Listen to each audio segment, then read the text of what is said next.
I've been attached with the feeling of now waking up with you by my side.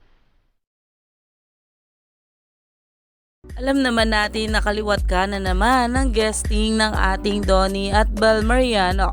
Lalong-lalo na nga at ngayong buwan ay love months na. Kaya naman ang maraming bablis ay abangers na nga sa magiging bawat kaganapan ng ating couple patungkol dito. Pero ito na nga guys ang pag-uusapan natin ngayon dahil may magandang ang update itong si Miss Darla para sa ating mga bula na ayon nga sa kanya to those asking, yes po, may DB on ASAP, of course, it's Loves Month. Iyan na nga guys ang paayuda sa atin ngayon na kung saan ay meron nga tayong aabangan bukas sa ASAP itong ating Donnie at Bel Mariano.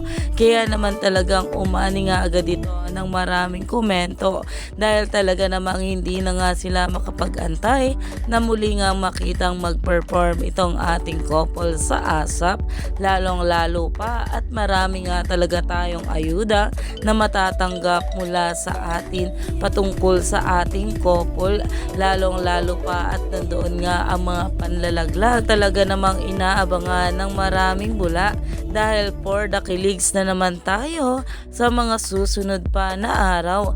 Kaya naman stay tuned lang tayo for more update kala Donnie at Bel sa mga susunod pa na ayuda dahil marami pa nga talaga tayong dapat abangan sa ating couple ngayong araw.